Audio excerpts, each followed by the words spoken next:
kong buhay, problemang walang humpay. Saan man pumunta, puros pag-aalala. Ngunit ngayon'y nabuhayan ang aking pag-asa. Ng tadhana'y mas mahalaga, makilala ka. Lumilipad-lipad ang puso sa kalayaang natanggap ko, dahil sa iyong sakripisyo doon sa krus ng Kalbaryo.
like showers watering the earth.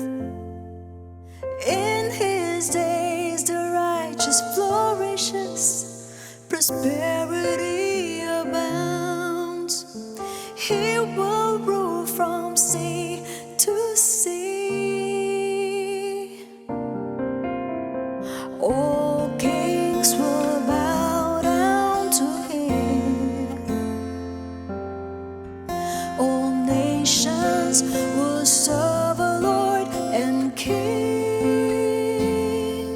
He endures as the sun, as long as the moon. His majesty will shine through all the world. Praise be to the Lord my God of Israel. Had it not been because of you, who'll be on my side? Praise be to his glorious name eternally. And all of my hope, all of my help, all of my life, because of you.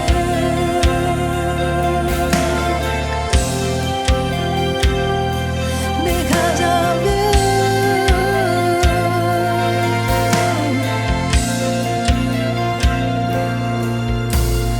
All kings will bow down to him. All nations will serve the Lord and King. He endures as the sun, as long as the moon. His majesty will shine through all the world. Praise be to the Lord my God of Israel. Had it not been because of you, who'll be on my side? Praise be to his glorious name eternally. All of my hope, all of my help, all of my life, because of you.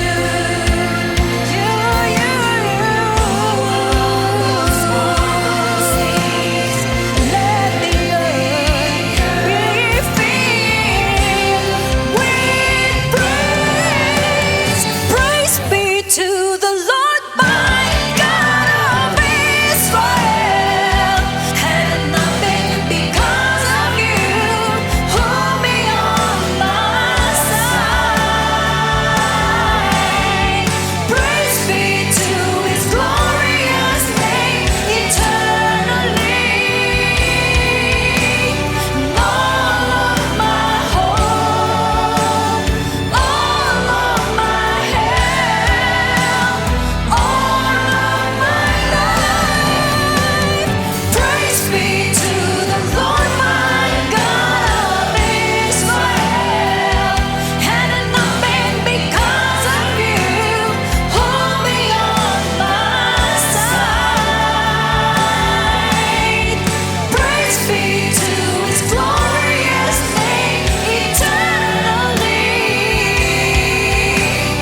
All of my hope, all of my help, all of my life, because of you.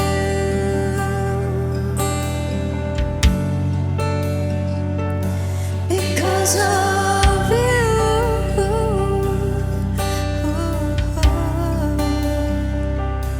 Because of God of Israel. Because of you.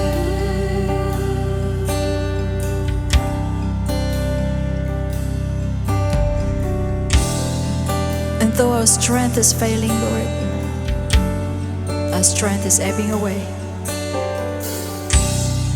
As long as we know that you are here by our side, we can make it, Lord. As long as we know that you are the God of Israel, to strengthen us, we can stand, Lord.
Wondering how to give your tithes and offering? Maraming paraan at madali lang po yan. Pwede kayong mag-transfer via GCash. First, mag-log in sa inyong GCash account, i-press ang Pay Bills, then choose Others. I-type at hanapin ang Jesus Christ to God be the Glory Church International. I-type ang inyong pangalan as donor, your mobile number, purpose of donation by selecting kung ang ibibigay ay tithes or G-code, at ang inyong desired amount. Confirm your details to complete the transaction. And it's done! Ang bilis lang, di ba? What if from PayMaya? Pwede rin! Just key in our church's account number. Walang GCash, PayMaya, or coins.ph? Okay lang dahil may PayPal din tayo. Just go to our website www.jctgbtg.com and click the Give Today button.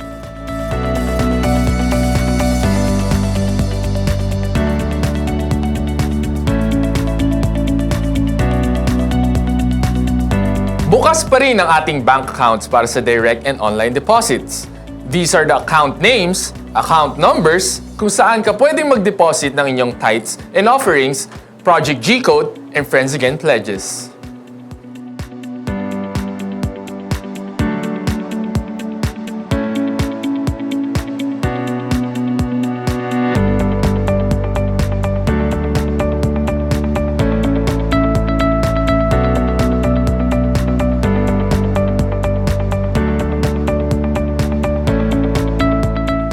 Pwede pa rin kayo magbigay through selected remittance centers.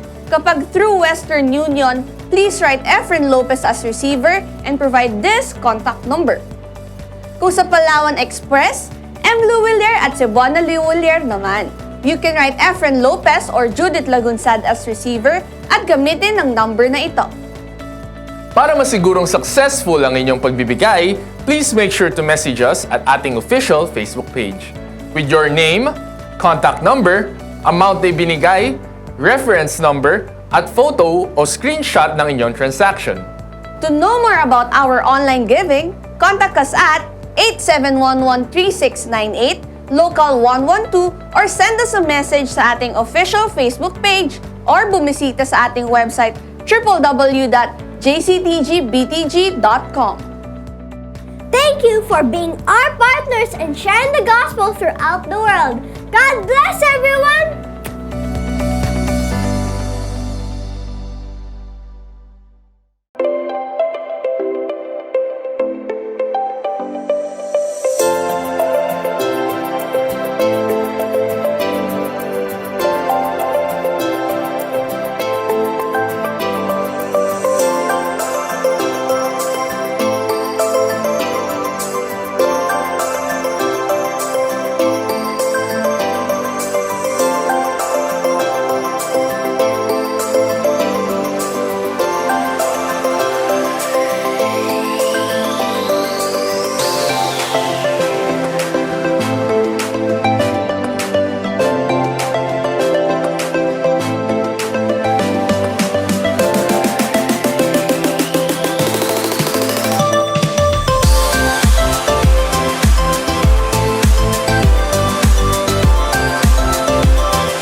Want to learn and talk about the Bible from a bigger perspective down to its smallest detail?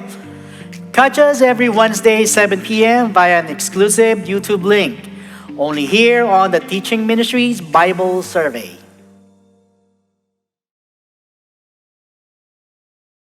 Hello, brothers and sisters.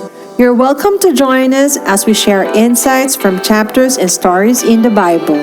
Relatability and practical theology. Pag-usapan natin yan. Let's make our weekly devotion a habit. Tune in every Tuesday, 7 p.m. here at Servants Force Devotion.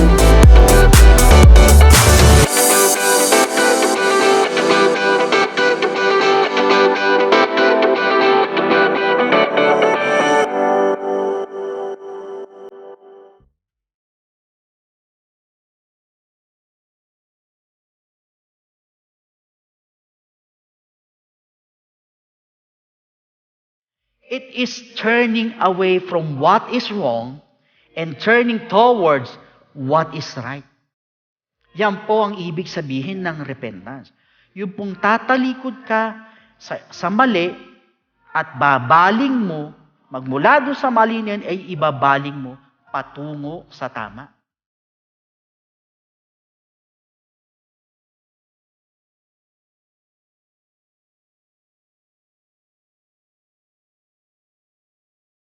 By the power of our Father in heaven, let us claim the victory. His blessings and yes are just prayers away. Together, let us offer our earnest prayers to God. For our brethren, families, friends, and ourselves. My God Connection, every Monday and Friday, 3 p.m. on Facebook, YouTube, and IGTV.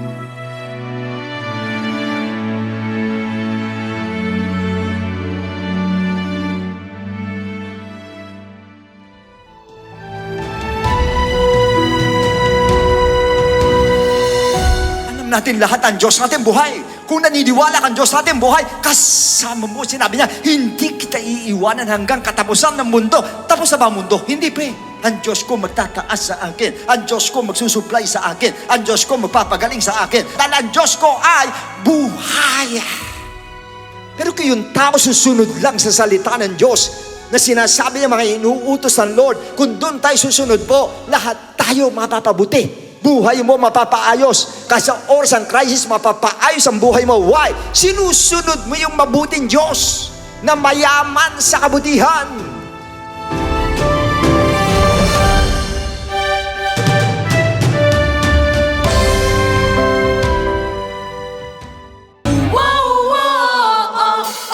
Sabi ko na nga ba, ikaw ang kailangan ko. Ikaw lang ang buhay ko. Can't stop but praise your name. Amazing love displays at a cross. You are the only one who could ever do that. You inspire me with your love, 'cause you gave your life and holy blood for us. I'm saved and now I am set free. Your goodness is running after, it's running after me. Your goodness is running after, it's running after me. With my life laid down, I'm surrendered now. I give you everything. 'Cause your goodness is running, it keeps running after me. Hello, can I have a minute of your time? Oh, wag mo muna skip. This will change your life forever. Curious ka, no? Have you heard about the good news? Kung di pa, listen ka na. We present to you the gospel of Jesus Christ. In Ephesians 2:8-9, for by grace you have been saved through faith, and that not of yourselves. It is the gift of God, not of works, lest anyone should boast. But faith to whom? And faith to what? In Acts 16:30-31, and he brought them out and said, Sirs, what must I do to be saved? So they said, Believe on the Lord Jesus Christ, and you will be saved, you and your household. If we have faith, syempre kailangan nating maniwala. In Romans 10:9, that if you confess with your mouth the Lord Jesus and believe in your heart that God has raised him from the dead, you will be saved. Ano ang kailangan nating paniwalaan? In 1 Corinthians 15:1-4, moreover, brethren, I declare to you the gospel which I preached to you, which also you received and in which you stand, by which also you are saved, if you hold fast that word which I preached to you, unless you believed in vain. For I delivered to you first of all that which I also received, that Christ died for our sins, according to the Scriptures, and that he was buried, and that he rose again the third day, according to the Scriptures. The gospel, which is the death of Christ, burial of Christ, and resurrection of Christ. But why do we need to believe? Romans 1:16, for I am not ashamed of the gospel of Christ, For it is the power of God to salvation for everyone who believes, for the Jew first and also for the Greek. After we believe, we need to obey the gospel by applying it in our lives. Acts 2:38. Then Peter said to them, "Repent, and let every one of you be baptized in the name of Jesus Christ for the remission of sins, and you shall receive the gift of the Holy Spirit." Why is baptism important? Romans 6:3-4. Or do you not know that as many of us were baptized into Christ Jesus were baptized into his death? Therefore we were buried with him through baptism into death, that just as Christ was raised from the dead by the glory of the Father, even so we also should walk in newness of life. Remember, believe and obey the gospel. Christ died for our sins, was buried, and rose again on the third day. Repent for the forgiveness of sins. Be baptized in Jesus' name and receive the gift of the Holy Spirit to achieve transformation and regeneration. And that's a minute.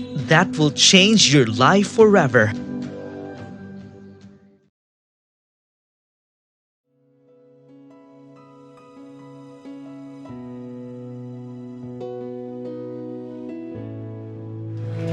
Purihin po ang ating Diyos na buhay. Pwede po bang kamustahin natin nasa kanila, sabihin mo, kamusta ka na?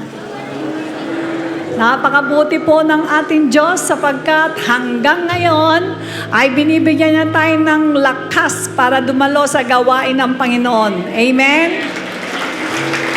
Bakit ko po sinabi yan? Sapagkat ang sabi po sa last days, maraming malalamig sa kanilang pananampalataya.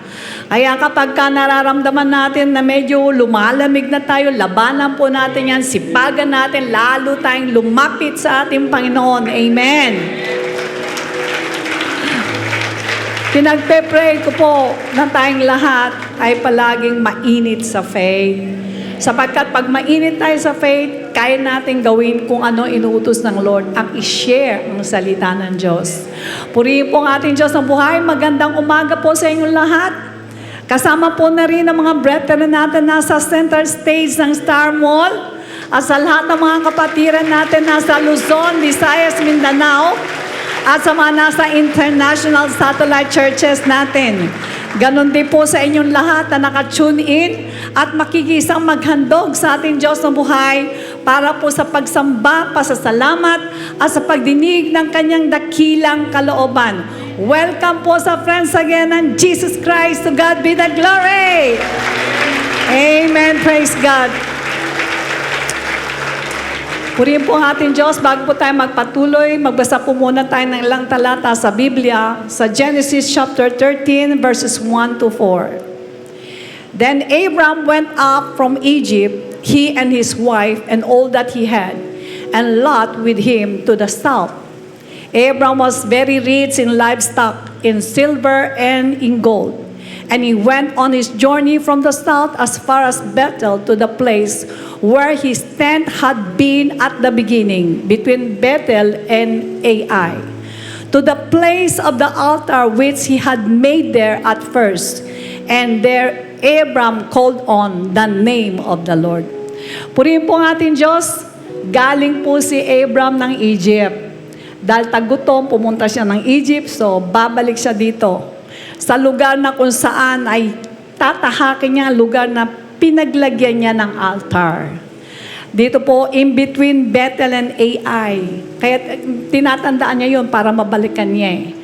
Ganon din po sa atin. Ang sabi sa binasa natin, doon tumatawag si Abram sa ating Diyos. Sa ating lahat, ganon din. Kahit na anong mangyari sa atin, ay hindi po tayo dapat mawala. Dahil ang pangalan ng Panginoon Jesus Christ, to God be the glory, na ibinigay po sa atin, doon tayo nakakilala, yun ang babalik-balikan natin. Katulad po ni Abraham, pagkagaling niya sa Egypt, binalikan niya yung ginawa niyang altar doon sa in-between Bethel and Ai.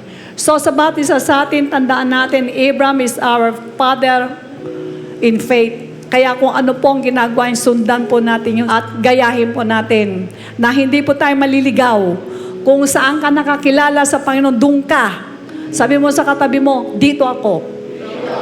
Ayan. Yuko po natin mga ulo, tayo po'y manalangin. Dakilang Ama, maraming salamat po sapagkat alam po namin na ngayon po ang mga Kristiyano ay minsan nakalilimot. Hindi alam kung saan po nakakilala sa Diyos, kung saan niya talaga tinayo ang altar niya ng pagpupuri at sino ang kanyang tagapagturo. Ngunit kaming lahat, Panginoon, binigyan mo po ng katalinuhan na ngayong umaga, hapon na to, Panginoon, ay nagtipon po kami lahat sa iisang bagay, sa aming dakilang layunin na kayo po ay lugurin namin. Sapagkat wala po kaming may babalik sa inyo sa kabutihan mo po sa amin, sa aming kaligtasan, Lord. Kaya hinihiling po namin na iunat po ang iyong mapagpalang kamay at basbasan mo po kami lahat. Ibigay mo po ang anointing sa amin lahat, Lord. Tulungan mo po, Panginoon, na maitaas namin ang gawain mo, maitaas ka namin ang iyong banal na salita. Pagpalain mo at basbasan ang lahat, Panginoon, ang gagamitin mo sa gawain ito. Ganon din po, O Diyos, ang aming beloved bishop na lagi mong ginagamit sa amin, double portion ng anointing mo. Ang ipagkalaw mo po sa kanya at lahat ng mga bagay na gusto mong sabihin at ituro sa amin ay maipunla sa aming puso't kaisipan at kami naman ay bigyan mo ng puso na kung saan ito po ay aming pakinggan at sundin sa aming mga buhay. Nagtitiwala kami, Panginoon, na sa araw na to ay muli mong patitibayin ang aming pananampalataya. Sa iyo po lahat ang kapurihan. In Jesus' name we pray and everybody say Amen. Amen. Praise God.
The one who never fails. Hindi ka nagbabago. Lagi mo kaming hinahawakan, Panginoon. Sa mga oras, Lord, na butas kami, hiwa kami, kulang kami, nandyan ka parati, Panginoon. You complete us, Lord. You make us whole again. You give us chances, Lord, para makabalik sa pangalan mo, makabalik sa presensya mo. And today, Lord, we pray to come down, fill us, Lord, with your Spirit. We beg for your Spirit, Lord. Without you, Lord, wala kami sa lugar na to. Kaya naman, Panginoon, punuin mo kami. Punuin mo kami ngayon. As we sing, as we worship, fill us up, Lord. Fill us up, Jesus.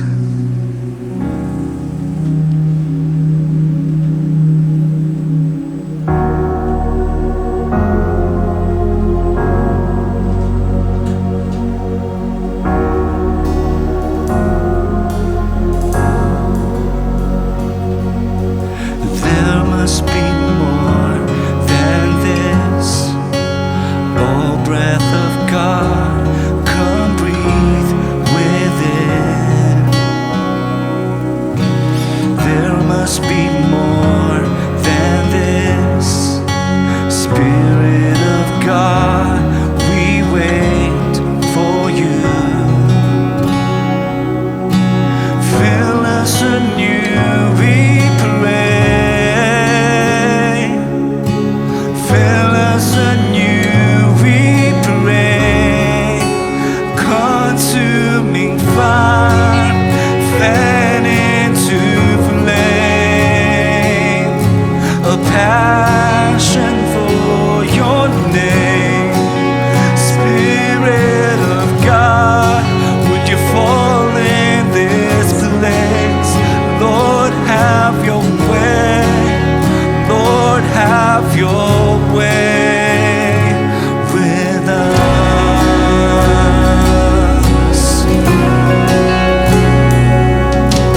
Come like a rushing wind, load us with power from on high. Now set the captives free. Leave us a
Salamat po, Panginoon.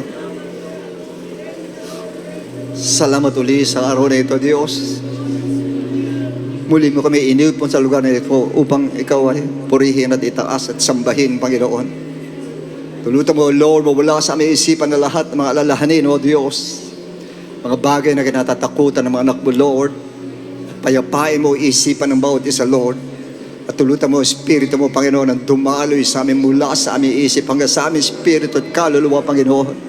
Padaluin mo, Diyos, para madama namin ikaw ay buhay talaga, Lord. Patuloy kang kumikilos sa amin, O Lord. Kumikilos sa aming kalagitnaan. Naniniwala kami na nandito ka ngayon, Panginoon, dahil nadadama ka namin, O Diyos. Dama namin ang power mo at naniniwala kung muli kang gagawa na himala sa araw na ito, Panginoon, sa mga anak mo nandito, O Diyos. Alam mo ang pangangailangan ng bawat isa, O Lord. Alam mo may nangangailangan sa kanyang kagalingan, Lord. May nangangailangan sa finances, Lord. May nangangailangan sa emotions, lalo sa kanyang spiritual, Panginoon ko. Palakasin mo ang lahat ng nangihina, Lord. Patatagin mo ang lahat na nanlulupaypay, Panginoon. At daluyan mo ng kalakasan, Panginoon, na magagaling sa iyo, Ama, lalo sa pamagitan po na salita na bibitiwan mo sa hapon at sa umagang ito.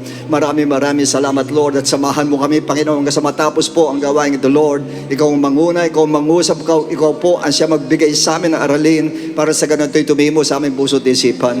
Maraming salamat, Lord, and this we ask in Jesus' name. Amen and amen. And let's open our Bible in the book of 1 Corinthians chapter 13. Verse 13. And now abide faith, hope, love, these three, but the greatest of this is love. Our subject today is entitled The Greatness of Love, Part 3 and 4. You may all be seated, please. Okay, brothers and sisters, previously, we went through the first and second part of our topic, the greatness of love, entitled first, the great value of love, and second is the great display of love. And today, we're going to discuss the last two subjects about this series, the great consistency of love and the great supremacy of love. Pagsasamahin na po natin. But first, the great consistency or permanence of love. In 1 Corinthians 13:8 says, love never fails. Love never fails. Now, what does it mean by saying love never fails? Meaning love never ceases, never vanishes, love endures and lasts forever. And St. Paul justifies this statement by comparing it to the spiritual gifts which the Corinthians so highly prized. Doon sila nakatingin sa mga spiritual gifts po nila. Doon sila nakafocus. That's why in verse 8 says, love never fails, but whether there are prophecies, they will fail. Whether there are tongues, they will cease. Whether there is knowledge, it will vanish away. So Paul clearly said that prophecy, tongues, and words of knowledge will one day cease or will vanish away. Why? That will be the question. Why? Because in heaven, I'm talking about heaven. In heaven, there's no need for the prophecy or words of edification because everyone will be perfectly comforted and edified in heaven. And second, unknown tongues will vanish because everything will be known in heaven. Sa heaven po, wala tayong hindi malalaman. Lahat po naka-expose po doon. Words of knowledge will cease because we will have perfect knowledge when we see the Lord Jesus Christ. Nasa Kanya na po ang perfect knowledge. Now, in 1 Corinthians 13:9-10 says, and we know in part, and we prophesy in part. But when that which is perfect has come, then that which is in part will be done away. So the word perfect here is debatable in the sense that some say it refers to the Bible. But I believe that the Bible is perfect, or the Word of God is perfect.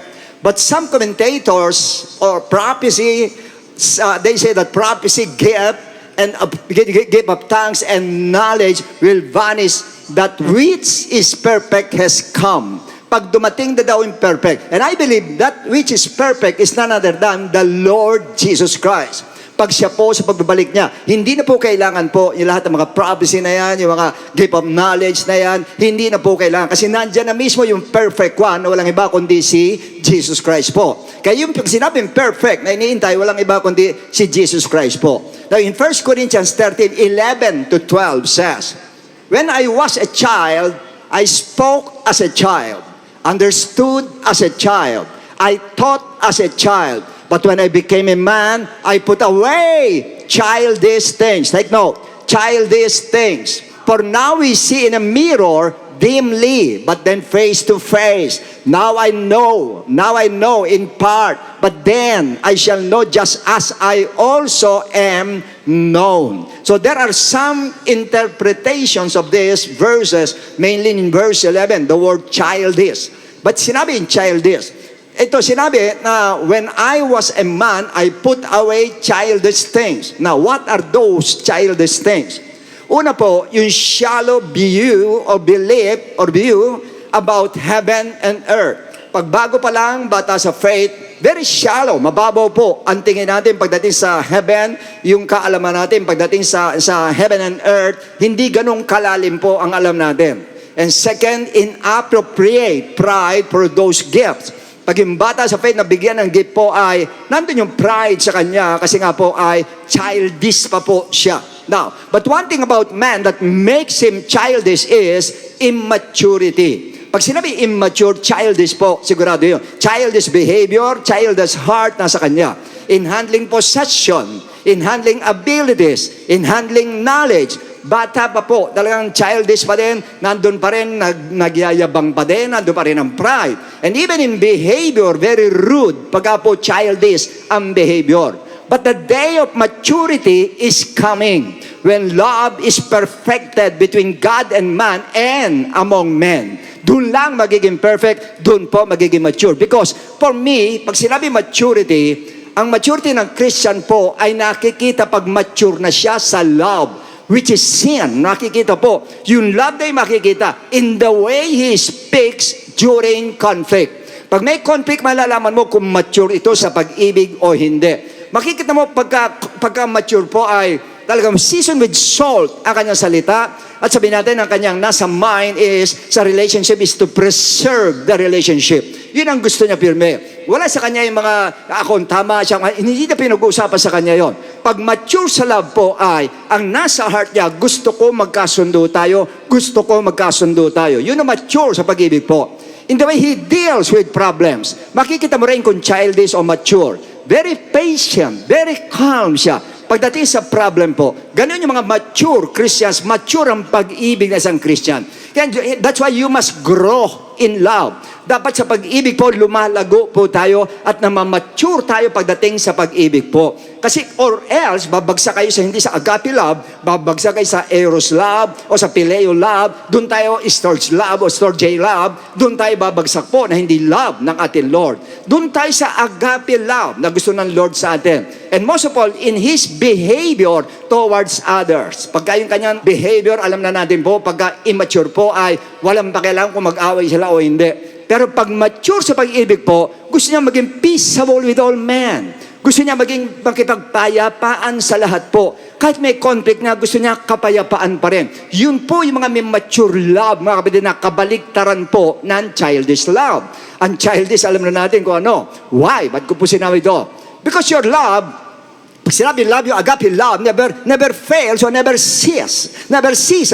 Like agape love that every human soul needs. Kailangan po natin. Bawat isa, you need the agape love of God na nasa atin po, kung tutuusin. Nasa atin ang Lord, nasa atin po yun. Ang pinag-uusapan lang kung nagmamanifest sa atin o hindi yung agape love ng ating Lord. It flows from your heart like a fountain. Andun ang love ng Lord na dumadaloy sa puso natin. Parang fountain po ito. In fact, sa best example, binigay ni Paul in the book of Romans 5:8. Paul says, but God demonstrates His own love, the agape love, toward us in that while we were still sinners, Christ died for us. So meaning, He has been loving us even when we were ignoring Him, the time na disobeying Him, not believing in Him, rebelling against Him, opposing Him, and sinning uncontrollably, o walang control na kasalanan, ginagawa natin. And yet, nandun pa din ang love ng Lord po sa atin. Nandun pa rin ang pag-ibig ng Lord sa atin.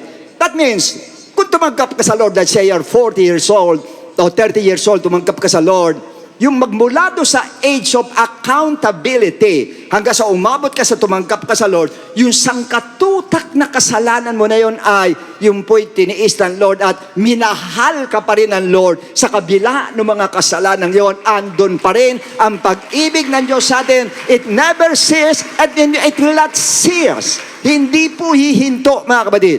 Until now, despite of our weaknesses, hanggang ngayon po, alam natin yan, lahat tayo may mga weaknesses po. Lahat tayo may bad behavior. Lahat tayo may disobedience sa atin, Lord. At may kasalanan pa po. Aminin natin yan. Sinungaling kapag sinabi mo, hindi ka nagkakasala. Meron pa din. Kahit Christian na po, nagkakasala pa rin po. Kasi sa parte yon, kanya ang maganda doon, tuloy-tuloy pa din ang pagmamahal ng Lord sa atin. Fix ang love niya sa atin. Permanent ang love ng Lord po sa atin. And I believe hanggang langit po, patuloy pa rin ang love niya sa atin. Hanggang consistent talaga. Yung permanence of love na ando doon. Tuloy-tuloy. Walang sawa ang pagmamahal ng Lord. That's why in the book of Jeremiah 31:3, NIV says, the Lord appeared to us in the past, saying, I have loved you with an everlasting love. I have drawn you with unfailing kindness. In Psalms 136, 1-5, pakinggan nyo maigi. Lahat ng verse na ito. Give thanks to the Lord, for He is good. His love is eternal. Verse 2. Give thanks to the God of gods. His love is eternal. Verse 3. Give thanks to the Lord of lords. His love is eternal. Verse 4. He alone does great wonders. His love is eternal. Verse 5. He made the heavens skillfully. His love is eternal. Alam niyo yung buong Psalms 136, lahat ng chapter niyan, sinabi bawat verse po, His love is eternal. Pinagdidiinan ng psalmist that His love is eternal and does not cease. Hindi humihinto ang pag-ibig ng Lord, tuloy-tuloy ang pag-ibig ng Lord, dire-diretso ang pag-ibig ng Lord, ganon ang pag-ibig ng Diyos na buhay. Natutuwa ba kayo? Ganon ang Diyos natin? Okay. Sa padali sabi, sa parte niyan, napakapalad natin lahat.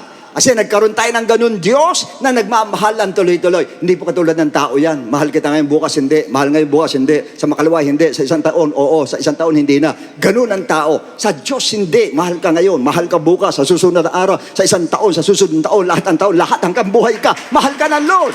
Patay ka na nga. Mahal ka pa rin ng Lord. Yung soul mo, mahal pa rin ng Lord, mga kapatid. Ganun ang Diyos po natin. Now, in 1 John 4:7, release tayo po sa 1 John 4:7. Ito po, puro love din ito. Beloved, let us love one another. Why? For love is of God. And everyone who loves is born of God and knows God.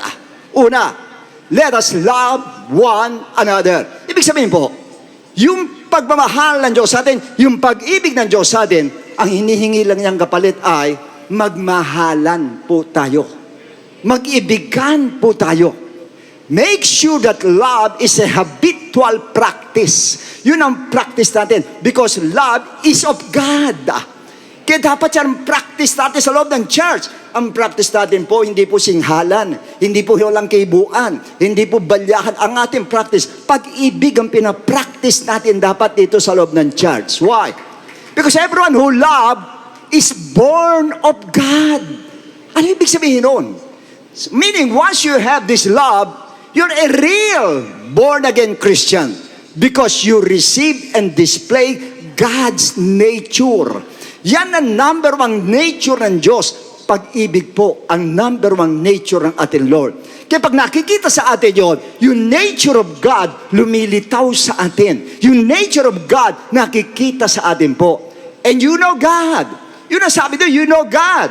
Once may love God, you know God. Because without love, it means you do not know Him because you do not know the nature of God. Dapat bilang Kristiyano, alam mo ang nature ng Lord at hindi lang alam, pinamumuhay mo ang nature ng Lord, which is L-O-V-E, love. Sabi mo sa katabi mo, I love you. With the love of the Lord. 1 John 4:9, In this, the love of God was manifested toward us, that God has sent His only begotten Son into the world that we might live through Him. The love of God was manifested toward us. Nakita sa atin.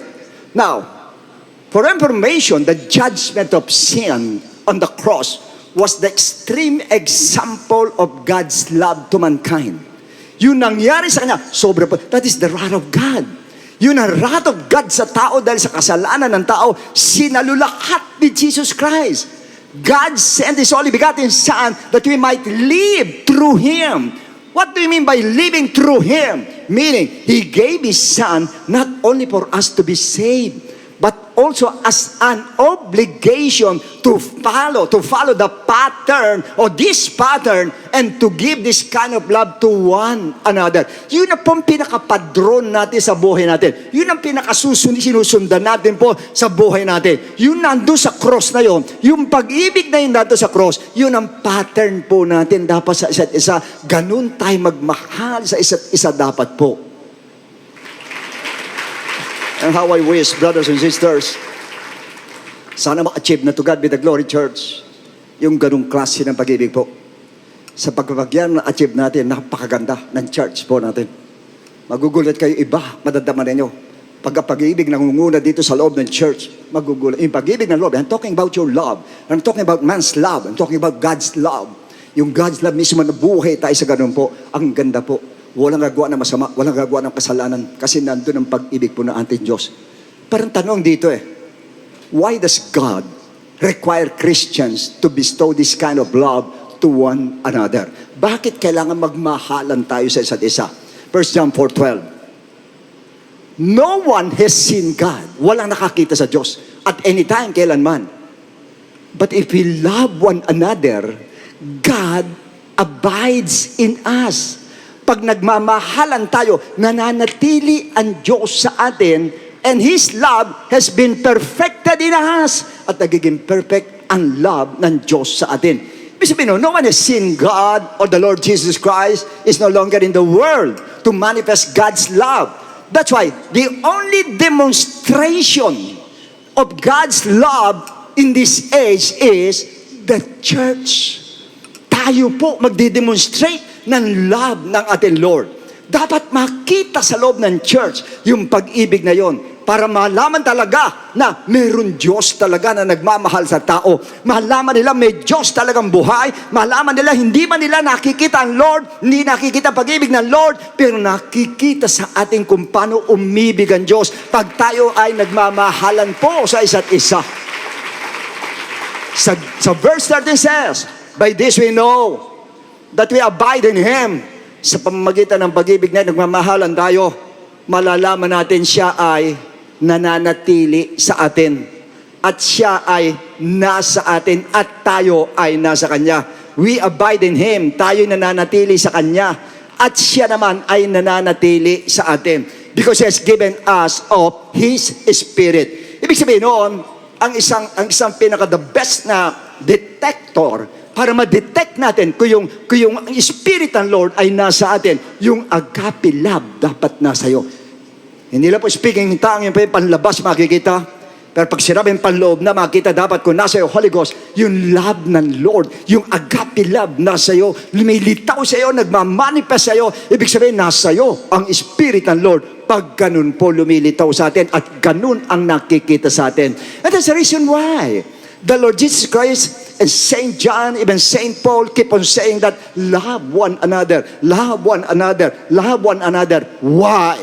So that we can prove that God is in us and that God loves all the people in this world. Yun lang po magpapatunay. Pag nagmamahalan tayo na ang Diyos ay nagmamahal din sa lahat ng mga tao sa mundo. Why all people? Yan ang tanong ngayon. Bakit lahat ng people? Ba't lahat ng tao? Verse 20. If someone says, I love God and hates his brother, he is a liar.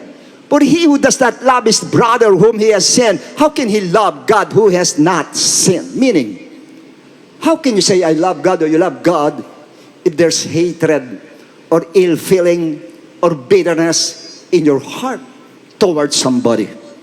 May sama ka ng loob. Doon mabigat. Minsan, hatred nasa heart po natin. Paano mong pagsasabayin? Tapos sabi mo, I love you, Lord. Paano mo pagsasabihin yung love mo sa Lord o yung love ng Lord na nasa iyo? Isasabay mo yung galit mo at inis mo ro sa iba, samantalang iisa lang ang puso mo. Kung dalawa puso mo, pwede yung isa nag-hate, yung isa ay nagmamahal. Pwede. Pero sabihin mo ikaw yung nagmamahal, pero namumuhi ka ron. Hindi pwede. Ibig sabihin yung pag-ibig mo ay hindi yung pag-ibig ng Diyos. Yan yung pag-ibig ng tao po na kumukupas at alam na natin kung ano lang gusto sa isang tao. Pagka okay siya, okay. Pagka mahal mo, pag hindi okay, hindi mo na mahal. Yun yung pag-ibig na nasa atin po. Hindi yung katulad na nasa atin, Lord. Kaya hindi nyo pwedeng pagsabayin po. Yung dalawang yun. Hindi obra. Paano yung pagsasabihin pag-ibig mo rito, pagtapos pagkagalit, inis doon sa iba, samantalang yun nga, iisa lang ang puso natin. How? How can you make it? You cannot make it, my friend, unless yung love mo hindi tunay, kundi love lang ng world. Meaning, wala or hindi nagmamanifest yung tunay na pag-ibig ng Lord sa heart po natin. Hindi po. Because the love of God embraces all kinds of people. Lahat ng klase ng tao minamahal ng kanyang pag-ibig po. Even those who do not love Him. Kahit doon sa hindi nagmamahal sa Kanya, namumuhi na nga sa Kanya, and even His enemy. Enemies, mahal pa rin po. Yung po yung Kanya sabi ng Lord, love thy enemies. Kaya yun ang gusto ng Lord na pag-ibig natin. Kung magalit man siya sa mga tao, yun ay hindi dahil sa tao galit, kundi doon sa sin na ginawa niya. Pero yung tao, mahal pa rin niya. Kanya nga po, pag kahit sabihin natin na yung pag-ibig niya hindi nawawala, kanya po binibigyan pa rin niya ng tsansa para mag-repent yung tao, para magsisi yung tao, mga kapatid. Meaning, pag tayo nagpakita ng hatred, ill feeling, bitterness sa iba, lalo na anger, so much anger, para natin sinasabing walang Diyos. Para natin sinasabing hindi totoong may pag-ibig ang Diyos, walang pag-ibig ang Diyos, walang espiritu ng Diyos sa atin. Yun ang ibig sabihin po nun. Kaya nakikita ninyo pag sinasabi bitterness, poison, sinasabi ganun. Pag may sama na loob, poison. Huwag daw magalit, pwede. Pagdating ng gabi, batiin na kayo. Pagdating ng gabi, wala na yung galit. Why? Hindi pwedeng manatili. Why? Yung love ng Lord nasa atin. At yung mismo Lord nasa atin. Kanya hindi pwedeng manatili sa atin yan. Yung iba na nandun yung sama na loob, ang tagal na, nandun pa rin. Tapos mahal mo ang Diyos. Oh, you are a liar. Yun sabi ni John. You're a liar. Hindi pwede sabihin, mahal ko ang Diyos, tapos ando ng bitter na sa heart mo. Hindi mo pwede sabihin yun. Dahil kung mahal mo ang Diyos, nasa iyo pagmamahal ng Diyos. Kung nasa iyo pagmamahal ng Diyos, kahit sino pa yan, kahit may sama ka ng loob dyan, makikipag-ayos ka dyan, magiging maayos ka at gusto mo magkapayapaan kayo, magkasundo kayo, dahil mahal mo pa rin siya. Sa kabila ng ginawa niya, mahal mo pa rin siya. Yun ang pag-ibig ng Diyos. Dahil ganoon tayo minahal ng Lord. Hindi tinignan ng Lord kung sino tayo, kung ano tayo, basta minahal na lang tayo ng Lord. Kayo yung pag-ibig na yon ang gusto makita ng Lord sa atin. Dahil isa lang, yan lang po pinakamatibay na patotoo na may Diyos talaga. Yung pag-ibig natin sa isa't isa. Despite of our differences at yung ating mga weaknesses, kabilang mga hindi po kayo ibig-ibig sa atin, sige pa rin, mahal pa rin po natin. Sapagkat yan po niya, kahit hindi ka ibig-ibig, sige pa rin po, atin pa rin po, mahalin pa rin po natin. Why? Yung pong ganong klase ng love, and the best evidence, yan ang pinaka-ebidensya po, na patuloy na sumasa atin talaga ang Diyos. Nasa atin talaga ang Diyos. Kaya sasabihin mo, nasa iba ang Diyos, brother, sister, o nasa akin ang Diyos. Tapos punong-puno ka ng hatred, punong-puno ka ng sama ng loob, punong-puno ka ng ill feelings sa heart natin, galit na sa heart natin. wala sa iyo ang pagmamahal ng Lord. Kung nasa iyo man, hindi nagmamanifest ang pag-ibig ng Lord. Pag-ibig mo lang yan sa iba, pero hindi pag-ibig ng Diyos. Dahil ang pag-ibig ng Diyos ay hindi nagtatanim ng galit. Dahil kung ang Diyos lang magtatanim ng galit, ubus na tayo lahat. Hindi siya nagtatanim. Basta po siya, tumingi ka ng tawad, kinakalimutan na ng ating Lord. Binubura na ng ating Lord.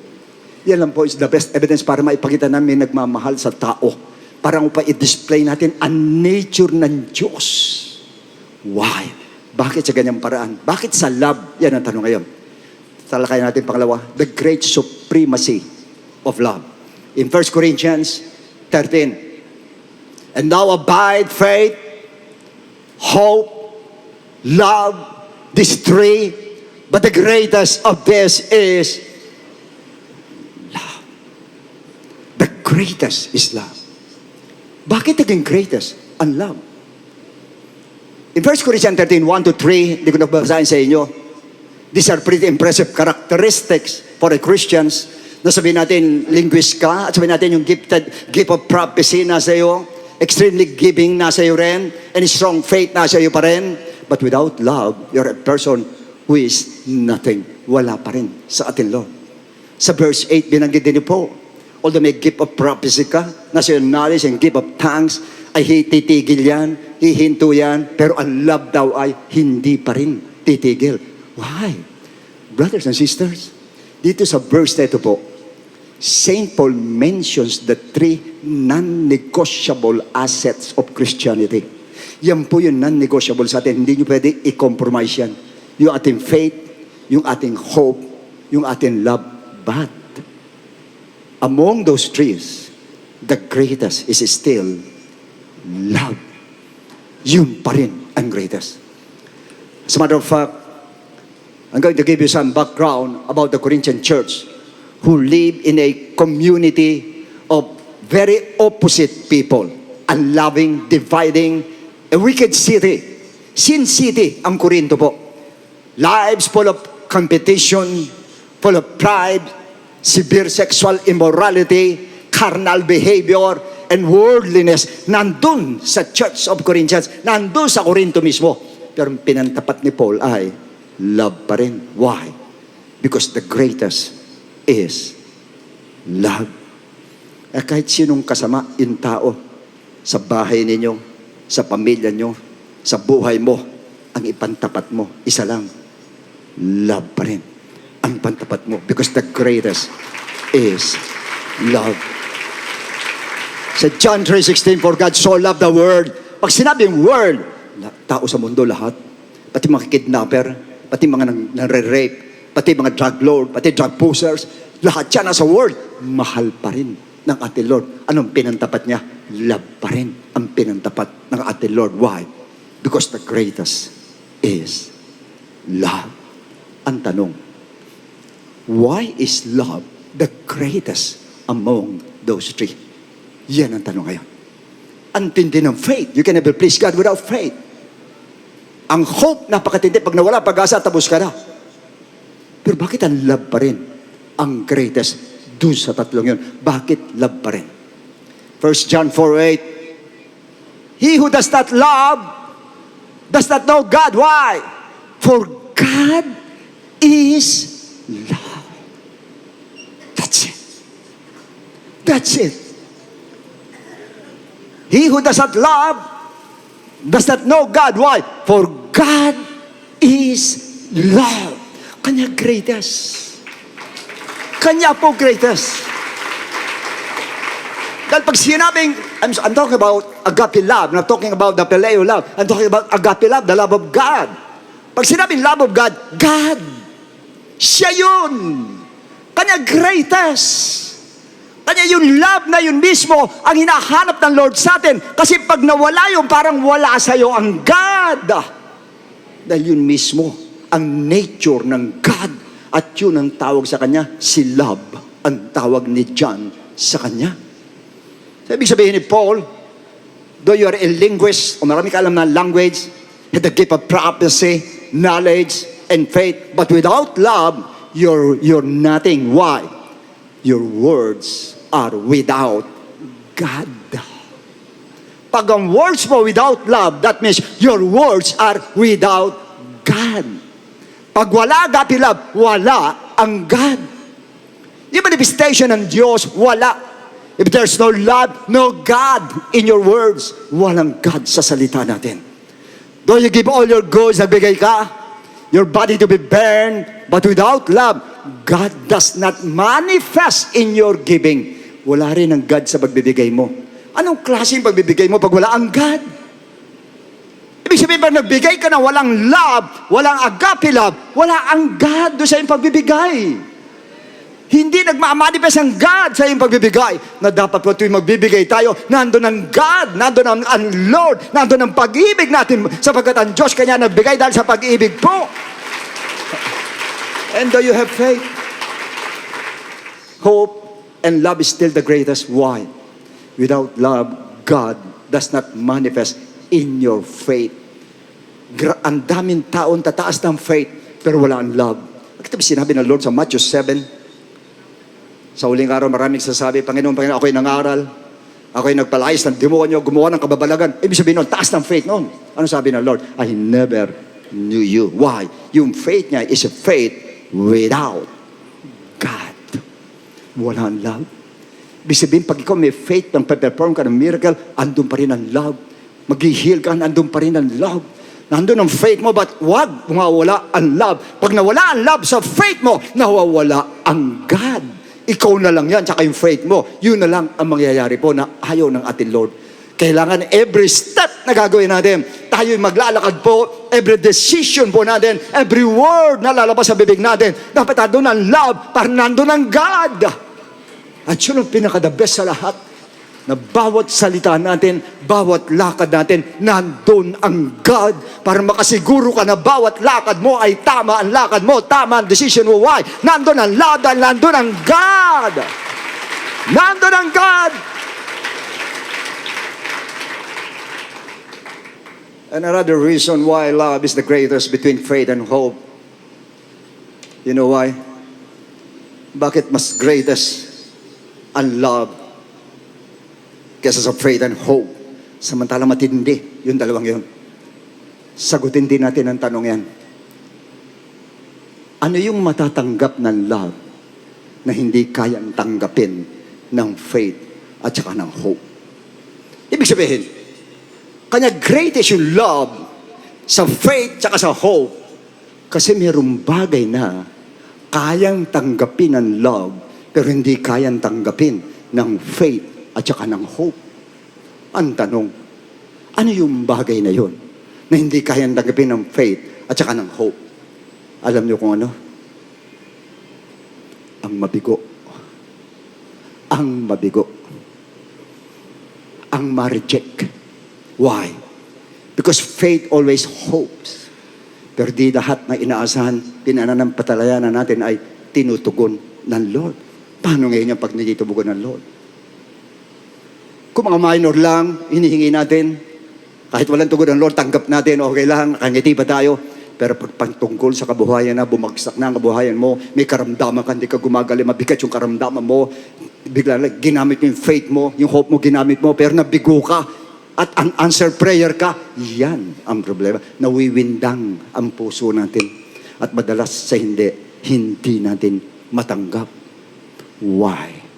Basically, faith and hope do not accept and do not expect rejection. Hindi po kanya nga faith yan eh. Kanya nga hope yan eh. Wala dyan rejection, wala dyan hindi. May faith ako umaasa, matatanggap ko yan. Paano ko hindi matanggap, inalaw ng ating Lord? At yun ang faith at hope, hindi makatanggap ng kabiguan. Because we think that by faith and hope, we can get everything we ask from God. Makukuha natin. Example sa sakit, sa emotion, sa pangkabuhayan. Pag may faith tayo, makukuha natin. Yun ang nasa mayan natin. Paano pag hindi mo natanggap yan? At pag hindi mo natanggap, ang resulta, nanghihina tayo sa... Yan po ang dahilan ba't marami nanghihina ngayon. Unanswered prayer. Pagkabigo sa kanya hinihingi sa atin, Lord. Panghihina ng faith, panlalamig sa pananampalataya. At iba po, sometimes, you're turning back. Tumatalikod na talaga sa pananampalataya. Why? sumusuko, hindi matanggap ng faith mo, at hindi matanggap ng hope, yung pong pagkabigo at rejection. But not love. Because love can accept even the worst rejection and all kinds of pain. Kayang tanggapin ng love po. Kayang tanggapin ng pag-ibig po. Nakita yung nangyari sa Lord sa Gethsemane. Sinabi niya, Ama, kung maaari lang, huwag kong daanan itong saro ng paghihirap na ito. Pero hindi kalooban mo, kalooban mo ang masunod. Kung sa kanya lang, ayaw niya. Huwag na sa ganung paraan, ibang paraan na lang siya mamatay. Answered prayer ba siya? Hindi siya in-answer ng Lord. And yet, he faced the pain and agony at the cross of Calvary. Not only because of his faith, but because the main reason is because of the love of God in his heart. Nandoon yung pag-ibig sa kanya. Yung nag-udyok sa kanya para tanggapin niya. Kahit hindi siya pinibigyan, tinanggap pa rin niya, mga kapatid. Dahil sa pag-ibig niya sa mga tao. Yun po ang pag-ibig. Ganun katindi ang pag-ibig. And some best examples si St. Paul. Si St. Paul, 2 Corinthians 12, 7 to 8. St. Paul says, kasi dinala siya sa paradise. Unless I should be exalted, baka magmalaki ko above measure by the abundance of the revelations. Dahil dinala nga siya sa paradise. A thorn in the flesh was given to me, a messenger of Satan to buffet me, lest I be exalted above measure. Pag sinabing buffet po, blow by blow. Binabanat siya blow by blow. Banat sa kanya ng devil po. And concerning these things, I pleaded with the Lord 3 times that it might depart from me. Brothers and sisters, St. Paul ito. Ito si St. Paul na nagpapatotoo, naranasan ko sa dagat, magutom kami, naranasan ko, hampasin ako ng 39 times o 40 times, sabi na gano'n, lagpas pa sa Lord, naranasan ko, ikulong kami, naranasan ko, hindi siya umangal, hindi sinabi, Lord, alisin mo itong kadenang ito, alisin mo kami sa piitan, hindi siya nag-pray na gano'n. Ito nag-pray siya, why? Ibig sabihin, sobrang hirap yung dinadanas niya. Ba't hindi hirap yung dinadanas ni Paul? Yung thorn in the flesh niya, antindi, si Satanas na ba? Si Satanas na yan, kanya matindi talaga, yung dinadanas niya. Yun ay tinapat sa kanya. Si Satanas ang tinapat sa kanya. Kaya blow by blow ang ginagawa sa kanya, ang banat sa kanya. Hindi sinabi ng Bible, may nagsasabi ng sakit, may nagsasabi naman yung iba, mga trials. Pero kung trials, so sobrang trials ito, napakatindi para manalangin na gano'n si Paul. Para manalangin siya, so sobrang bigat na nararanasan niya. Pero nasagot ng Lord. Verse 9 and 10. And he said to me, my grace, sabi ng Lord, is sufficient for you. For my strength is made perfect in weakness. Therefore, most gladly, ganun ba, Lord? Therefore, most gladly, I will rather boast in my infirmities that the power of Christ may rest upon me. Grabe, sagot niya. Next, verse 10. And therefore, I take pleasure in infirmities, and reproaches, in needs, in persecution, in distresses, for Christ's sake. For when I'm weak, then I'm strong. Ganun niya tinanggap yung rejection sa kanya. Tanggap na tanggap niya yung unanswered prayer. Why? Not only because of his faith, not because of his love for Christ, but mainly because of Christ's love for him. Yung pag-ibig ng Diyos sa kanya ang nagdala. Kanya niya natagalan, kanya niya natanggap yung bagay niya. Ano ibig sabihin nun? The love of God will sustain you even at the darkest hour of your life. Isusustain ka ng Lord. Yung pag-ibig ng Lord, isusustain ka. Kahit ganong kadilim ang dinadanas mo, kahit ganong kabigat ang dinadanas mo, yung pag-ibig niya magsusustain sa'yo. Hindi nyo na po na. Ilan sa atin dito yung mahal mo sa buhay? Pinag-pray na bingit sa kamatayan, pinag-pray. Pero namatay. Namatay siya. Hindi siya nabuhay. Meron isa pa nga. Pastora pa natin. Na-cancer. Ang tagal pinag-pray. Namatay pa rin. Pero bakit natanggap ng mga namatayan? Oh yes, nasaktan. Nanghina. Ayun na nga eh. Yung faith, sumuko, nanghina. Hindi naman sumuko, nanghina yung faith. Bumaba yung faith. Ang lalupaypay sa faith. Sa mabigat na karanasan niya. Pero hindi pa rin nawala sa Lord. Nagpatuloy pa rin. Why? May nagsusustain. May nagsusustain. At titsakin ko sa'yo, hindi ang faith mo, hindi yung love mo sa Lord, but the love of God which is in you. Yun ang nagsusustain sa'yo. Yung pag-ibig ng Diyos na nasa iyo. Kaya nandyan ka pa rin hanggang ngayon. Sa kabila na mabigat na magsubok na yan, nandun ang pag-ibig niya. Because the love of God sustains. Yes. Ilan din na bankrupt na sa atin? Nagka-bankrupt talaga na halos mamulubi na talaga. Hindi pa rin nakakabawi hanggang ngayon. Pero bakit hanggang ngayon nandito ka? Nandito kahit lumalaban ka pa rin. Kahit yung faith mo talaga nga, pabugso-bugso na lang yung faith mo, pero lumalaban ka pa rin, nagpe-praising ka pa rin. Why? May nagsusustain sa'yo. You love na Lord ang nagsusustain sa'yo. Yun ang pag-ibig. Pag sinabi nagsusustain, yun ang nagpapanatili sa'yo. Yun ang nagpapatibay sa'yo. Yun ang nagtutulak sa'yo para magpatuloy ka lang, anak. Magpatuloy ka. You love the Lord. Ganun tayo kamahal ng Diyos. Dahil kundi doon sa bigat ng mga pagsubok natin kung minsan, dapat wala na tayo sa faith. Pero bakit nandito pa rin tayo? May nagsusustain ang pag-ibig ng Lord. In fact, in Psalms 55:22 says, cast your burden on the Lord, and He shall sustain you. He shall never permit the righteous to be moved. Next verse. Psalms 54:4. Surely God is my help. The Lord is the one who sustains me. Ang Diyos lang ang nagpapanatili sa akin. Kailangan ko tulong mo, Lord. Pero ikaw lang nagpapanatili sa akin. Ibig niya sabihin, kung wala ka, Lord, wala na rin ako. Kung wala yung pag-ibig mo, Lord, wala na rin ako. Siya ka nagsusustain. Lalo na po sinabi, Isaiah 46:4. Ano sabi niya ganon? Even to your old age, I am He. Even to gray hairs, I will carry you. I have made, and I will bear. Even I will carry, and will deliver you. At your old age, isusustain ka pa rin ng Lord sa kabila ng edad mo. Kahit matanda ka na, susustain ka pa rin ng pag-ibig ng ating Diyos na buhay. And that's the reason why I'm alive. The reason why I'm alive, because God's love sustains me. And I know that. Alam ko ang pag-ibig na lang ng Diyos ang nagsusustain sa akin. Sa kabila na lahat ng mga gera dinanas ko sa buhay, nandito pa rin ako. Why? Yung love niya ang nagsusustain sa akin.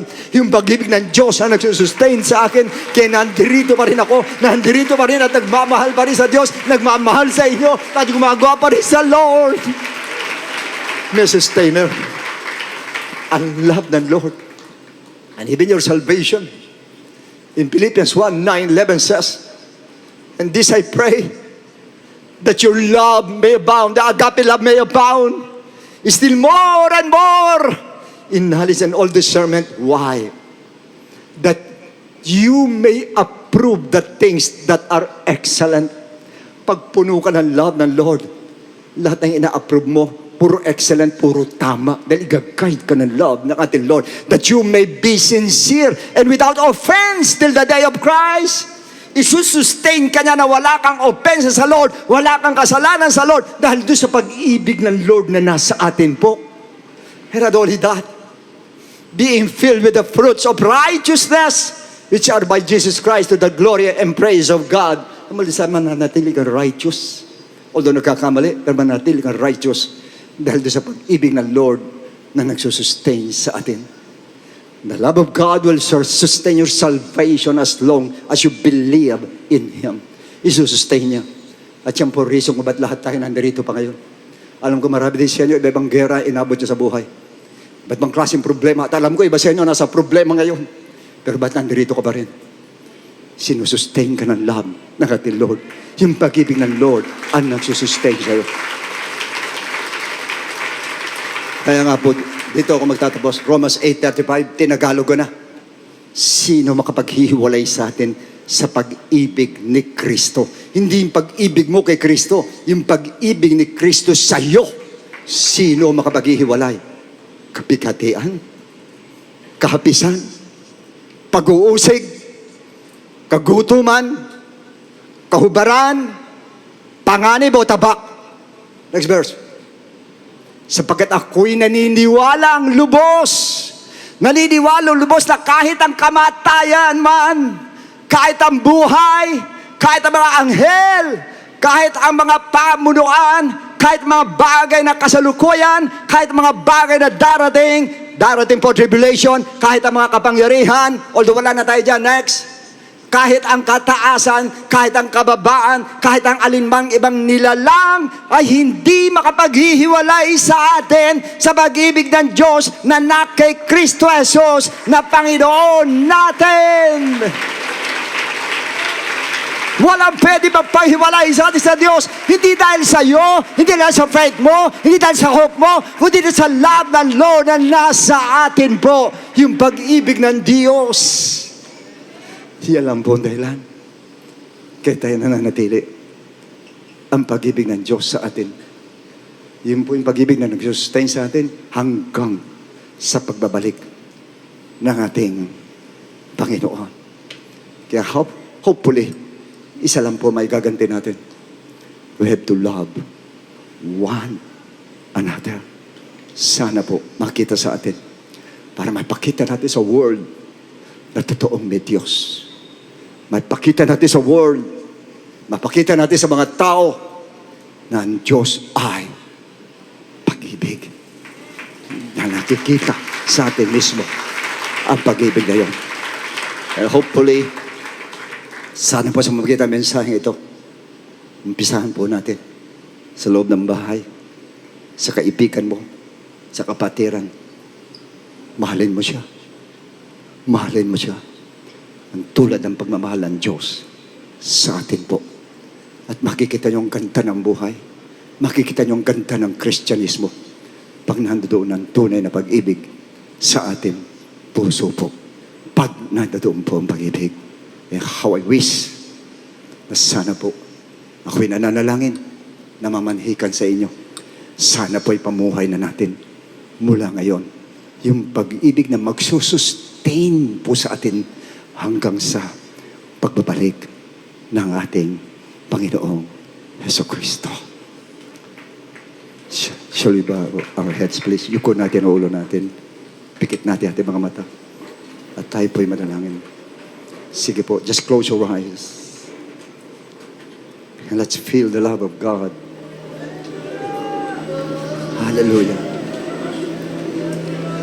O Panginoon ko, salamat po sa pag-ibig mo, Lord. Salamat po, Panginoon ko. Salamat sa mensahe mo, Diyos, na nagbukas namin puso at isipan. Na ngayon alam namin kung ba't kami nandarito. Nag-i-exist. At nandun pa rin na nananampalataya sa iyo. Hindi dahil sa tibay namin pananampalataya, kundi dahil sa pag-ibig mo na siya nagsusustain sa amin lahat. Salamat po, Panginoon ko, ganun mo kami kamahal. At tulutan mo po na lahat kami nandirito, O Diyos. Maipamuhay namin itong pag-ibig na ito, Diyos. Na bawat isa sa amin ay magmahalan ng ganito, Panginoon, na tulad na gusto mo mangyari sa iglesia mo, Ama. Para makita ng mga taong totoo ka, Panginoon. Makita ng mga tao na ikaw ay Diyos talaga ng pag-ibig, Lord.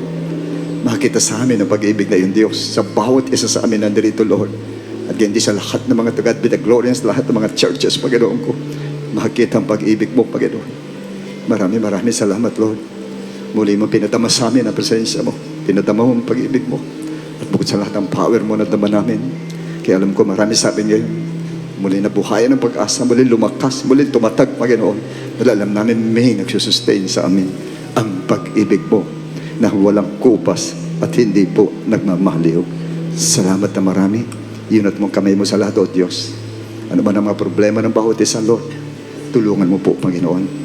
Sino man nangangailangan ng kagalingan, pagalingin mo, Panginoon ko, in Jesus' name. Padaluin mo divine healing, divine miracle sa Kanya. At nangangailangan sa finances, supplyan mo, Panginoon ko. Mula sa kayamanan mong hindi nauubos, Panginoon, i-bless mo ang taong ito, Lord. Ganun din, Panginoon, sa may mga emotional problem. Tulungan mo po, Panginoon, i-comfort mo, Panginoon, ng Holy Spirit mo, Lord. At i-bless mo po sila lahat, Panginoon. Salamat po na marami, Lord. And this we ask in Jesus' name. Amen and amen. And to our visitors, please, sandali lang po ito. Kanina po pinag-usapan natin ang pag-ibig ng Diyos. At sinabi ng Bible, dahil sa pag-ibig ng Diyos, binigay niya ang bugtong na anak niya, si Jesus Christ, para kung sino man ang manampalataya magkaroon ng buhay na walang hanggan. Ang buhay na walang hanggan po ay wala ibang pagkukunan, kundi kay Jesus Christ lang po. Wala na iba. Yun po ay walang ba kundi ang gospel ng ating Lord. You have to believe in the gospel of Christ. Paniwalaan natin ang gospel na walang iba kundi ang kamatayan niya sa krus nang dahil sa ating kasalanan, ang kanyang paglilibing at ang muli niyang pagkabuhay. Yun po yung gospel na sinasabi at kinakalat sa ngayon. Kanya sinamatay sa krus sa sobrang pag-ibig ng Diyos sa atin. Siya na po umako ng lahat ng mga kasalanan natin na wala tayong gagawin kundi magsisi, mga kapatid. Pero inako niya para hindi na tayo umako ng ganong kahirapan po. Ang Diyos umako po.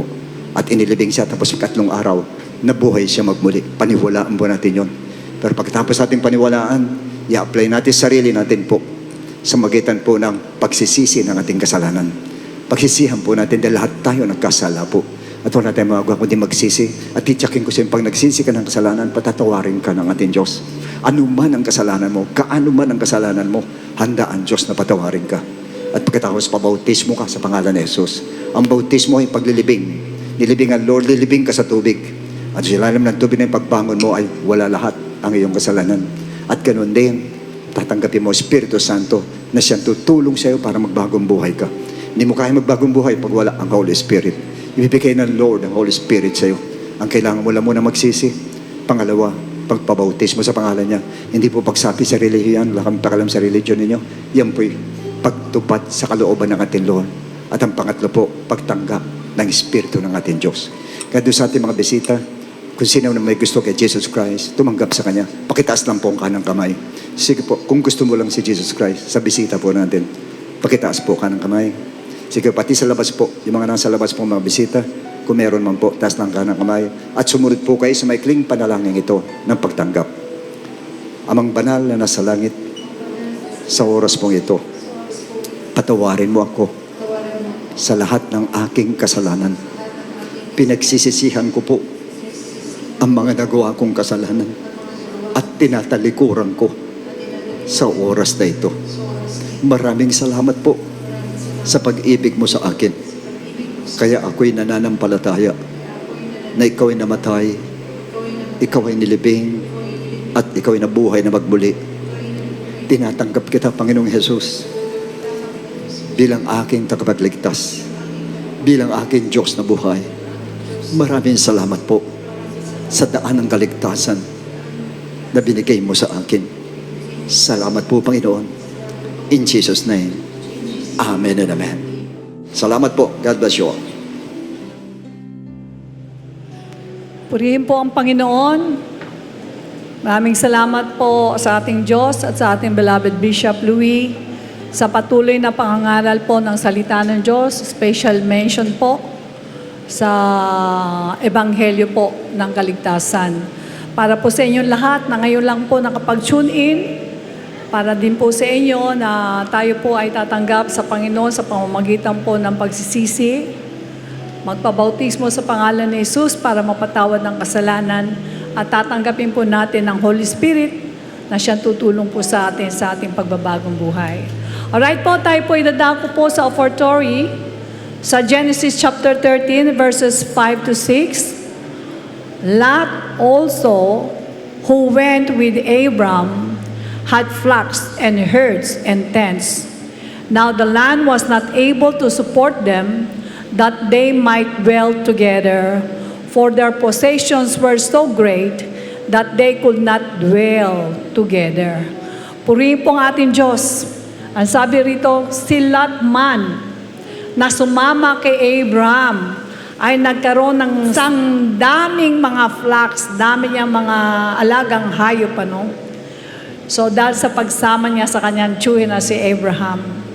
At sabing ganon, yun daw lupain, hindi na magkasya sa kanilang alaga. Sobrang laki ng possessions nila. What more tayo na ang sinasamahan natin ang Panginoong Hesus na hindi mag-provide sa atin ng mga ganito. Kaya lang huwag natin kalilimutan na tumulong sa gawain ng Diyos. Amen?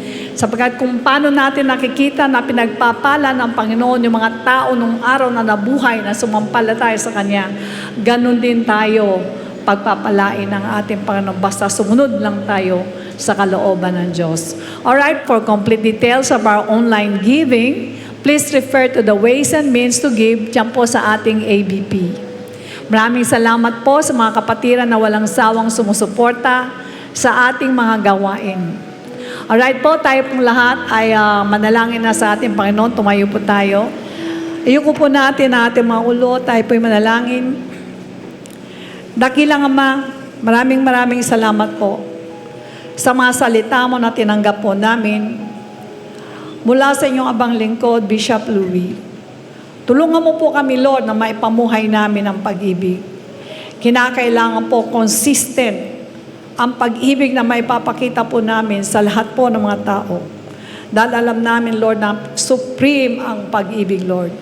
Tulungan mo kami, Lord, na sa kabila ng maraming pagsubok, ay nandun pa rin ang pag-ibig sa amin. Wala po talaga, Panginoon, na magagawa ang isang Kristiyano kung hindi po mananaig ang pag-ibig sa Kanya. Kaya dalangin namin, nabasbasan mo ng pag-ibig ang iyong mga anak na nandirito. Kung walang pag-ibig, Panginoon, palitan mo ng pag-ibig mo ng agape love. Sapagkat ito lamang, Panginoon, ang tutulong sa amin sa buhay sa ngayon. Kaya, Ama, dalangin po namin na pagpalain mo lahat ng iyong mga anak mula ulo hanggang talampakan. Ingatan mo po ang mga kaisipan, huwag pong ma-deceive ng kaaway. Ingatan mo po mga katawang lupa, huwag mong pahintulot sa mga sakit o sa mga accident o sa kung ano paman. Huwag mo rin pahintulot sa bankruptcy ang iyong mga anak. Palagi kang mag-provide ng wisdom sa bawat isa kung paano mapagtatagumpayan ang lahat ng mga pagsubok. Tulungan mo rin, Lord, ang bansa namin na patuloy na yumayabong, Panginoon. Alam namin, Lord, na hindi mo pababayaan ito at maiaahon ang lahat ng mga kapatiran, lahat ng mga kababayan namin. At tulungan mo rin ang church na to na kami po ay talaga maging masigasig na ipangalat ang mabuting balita, ipahayag ito sa lahat ng tao, sa lahat ng bansa tungkol sa kung paano matatagpuan ang iyong salita, kung paano mapapatawad sa aming mga kasalanan, kung paano mabubuhay, Panginoon, na nakalulugod sa inyong harapan. Maraming salamat po sa iyo po lahat ng kapurihan. Ito po ang samot dalangin namin sa nag-isang pangalan ng iyong anak na si Jesus. And everybody say Amen. Amen. God bless you all. Purihin po ang ating Diyos na buhay. Pagpalain po kayong lahat ng ating Panginoon. To God be the glory. Narito naman ang ating church announcements. For online giving and Bible study offerings, you may refer to the details being flashed on the screen.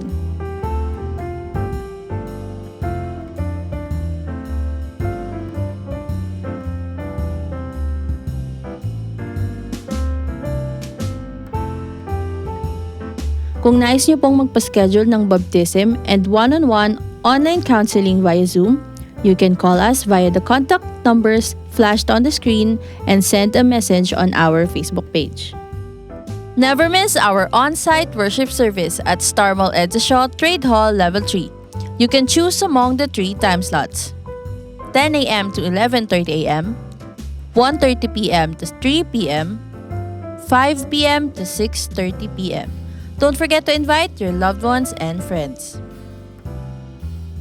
Let's continue to support our church. We are excited to announce this church update. This is your chance to serve the Lord with your God-given gift and skills. Our Servants Force department is looking for passionate individuals who will be part of the worship team, CatProd, and Service Operations Ministries. For worship team, we are in need of vocals and band such as electric or acoustic guitarist, bassist, keyboardist, and drummer. For CatProd, we need new addition to the C-Cube, video team, multimedia and graphics services team, audio and tech support. Meanwhile, the service operations is also in need of Bethesdan, Gideon, and comrades. The applicant must have completed 1FC Books 1 and 2 as a basic requirement. Scan the QR code to apply or fill out the online application form found on our social media pages and website.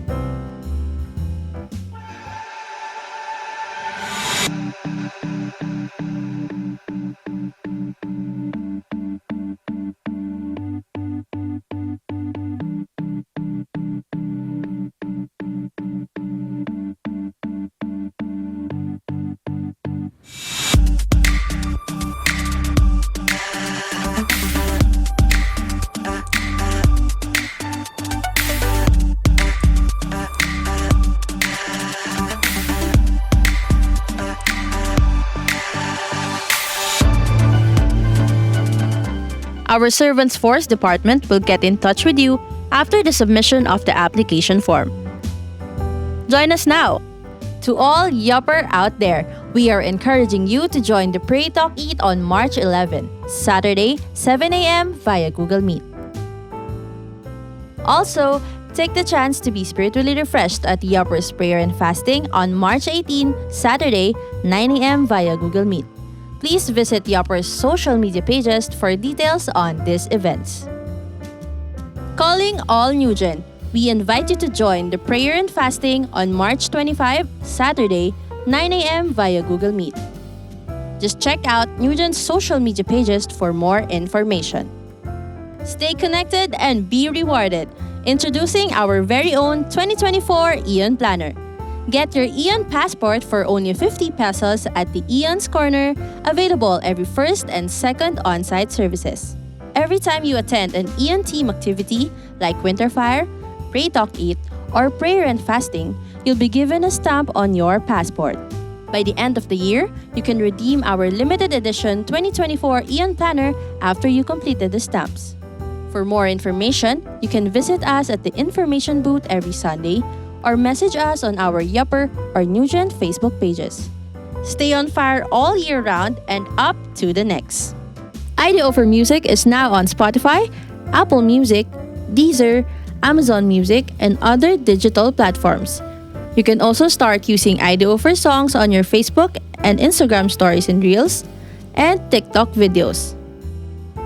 Our church merchandise are up for grabs. Our very own calling card and newest sticker designs are available for purchase. We encourage you to visit our church kiosk located at the entrance to purchase. You can also contact us via our Facebook page or the numbers flashed on the screen to order.